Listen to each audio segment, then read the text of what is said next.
అనిల్ బోరుగడ్డ ఎంత దారుణంగా మాట్లాడాడో మనం చెప్పాం కదా. ఇప్పుడేమొచ్చేసి దీని అంతటికీ ప్రధాన కారణం సజ్జల రామకృష్ణారెడ్డి. సజ్జల రామకృష్ణారెడ్డి లేకపోతే వైసీపీ బాగుపడుతుంది.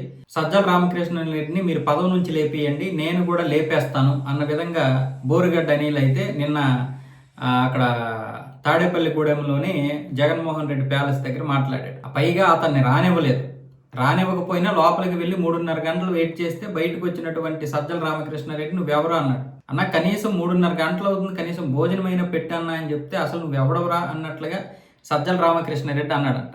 పార్టీ కోసం కోట్ల రూపాయలు ఖర్చు పెడితే ఇలాగా మమ్మల్ని కరివేపాకు తీసినట్లు తీసేస్తారా?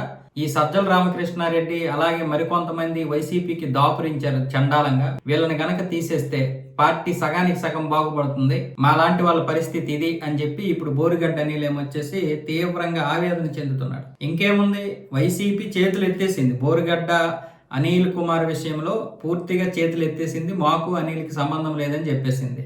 వైసీపీ కోసం ఎంత కొట్లాడాడు, వైసీపీ కోసం కొట్లాడడం కంటే కూడా తెలుగుదేశం నాయకుల్ని తిట్టడంలో అసలు మాస్టర్ డిగ్రీలు 100 ఇవ్వచ్చు. అంత దారుణంగా తిట్టినటువంటి ఈ యొక్క బోరుగడ్డ గురించి ఇప్పుడు ఈరోజు పరిస్థితి ఏంటి? బోరుగడ్డకే ఒక జారుగడ్డ దింపారు. అందుకే పార్టీలు చూసి మరక్కండి. రాజకీయ నాయకులు పార్టీలు అధికారంలో ఉన్నాయని మనం ఇష్టం వచ్చినట్లుగా ఏది పడితే అది మాట్లాడిస్తే పార్టీ అధికారం మారుతుంటుంది, అటు ఇటు అవుతుంటుంది. ఈరోజు ప్రతిపక్షం కూడా రాలేదని చెప్పి పార్టీ వాళ్ళు నన్ను పక్కన పడేశారు అన్నాడు. అంతేనా? అనేక దారుణాలు చేశారు ఇక్కడ పార్టీలో, ఇన్ని దారుణాలు చేశారు. నేను లండన్ చదువుకొని వచ్చి ఇక్కడ ఎంత చేస్తే వీళ్ళేమొచ్చేసి నన్ను ఈ విధంగా రోడ్డుని నిలబెట్టారు. నిన్ను ఎవడు రమ్మన్నాడు? లండన్లో చదువుకున్నటువంటి వ్యక్తివి నువ్వు వచ్చి ఏ పార్టీలో దూరావు? లండన్లో చదువుకున్నవాడు ఎవడైనా సరే అలాంటి పార్టీ జోలికి వెళ్తాడా? ఇప్పుడు కూడా కొంతమంది వెధవలు లండన్లోనో లేకపోతే అమెరికాలో ఉంటున్నటువంటి వారు అరుస్తూ ఉన్నారు.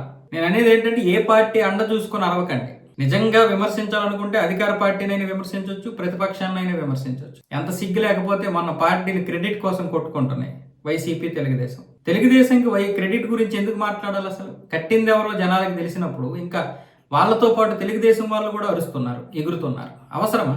ఇప్పుడు మనల్ని భరిస్తున్నందుకు, ఈ రాజకీయ పార్టీలు భరిస్తున్నందుకు ప్రజలకు కదా మనం ఇవ్వాలి క్రెడిట్. ప్రజలదే కదా ఈ క్రెడిట్. ₹1 మనది ఉండదు కదా, మొత్తం ప్రజలే కదా ఇస్తారు. రేపు విమానం ఎక్కబోతున్నటువంటి వారి మీదే ఈ యొక్క డబ్బులన్నీ వసూలు చేస్తారు. అక్కడ భూములు ఇచ్చినటువంటి రైతులకి ఈ క్రెడిట్ దక్కాలి. ఆ ఒక్క మాట తెలుగుదేశం అనేస్తే అయిపోయేది. వీళ్ళతో పాటు వాళ్ళు ఎగురుతున్నారు క్రెడిట్ కోసం. నిజంగా జగన్మోహన్ రెడ్డి దానికి కట్టాడు అనుకోండి, ఒకవేళ ఏదో అనుమతులు తీసుకొచ్చి చేసాడు అనుకోండి, ప్రజల కోసం చేశాం, ఎవరం కడితే ఏంటి అని వచ్చు కదా. క్రెడిట్ కోసం ఎంత దారుణమైనటువంటి దిగజారిపోతున్నారు ఒక్కొక్కరు. కాబట్టి ప్రజలారా మీరు గుర్తుపెట్టుకోండి, ఏ నాయకుడు మీ వెనక ఉండడం. ఈరోజు చంద్రబాబు నాయుడిని చూసి ఎగిరే వాళ్ళైనా, ఇంతకుముందు జగన్మోహన్ రెడ్డిని చూసి ఎగిరే వాళ్ళైనా సరే గుర్తుపెట్టుకోండి, ఎవరూ మనల్ని రక్షించరు. నిజంగా ఏదైనా తప్పు ఉంటే విమర్శించండి, ప్రశ్నించండి, మాట్లాడండి. వాడు తిడితే మీరు తిట్టండి. అంతేగాని ఇలా రెచ్చిపోదు. ఈరోజు బోరుగడ్డ అనిల్నే పక్కన పడేశారంటే సామాన్యుల పరిస్థితి ఏంటి? బోరుగడ్డ అనిల్ తిట్ల దండకంలో నెంబర్ 1. ఆ తర్వాతే మిగతా వాళ్ళు, కొడాల నాని కావచ్చు, లేకపోతే పేర్ని నాని కావచ్చు, లేకపోతే రోజా గారు కావచ్చు, ఇంకెవరైనా సరే కొడాల నాని లాగా అంత దారుణంగా అంత దరిద్రంగా తిట్టడం, అలాంటి వ్యక్తిని ఈరోజు పక్కన పడేశారు. అలాంటి అంటే వెధవే అనుకోండి, కానీ మీ పార్టీ కోసమే కదా ఆ వెధవ పనులన్నీ చేశాడు.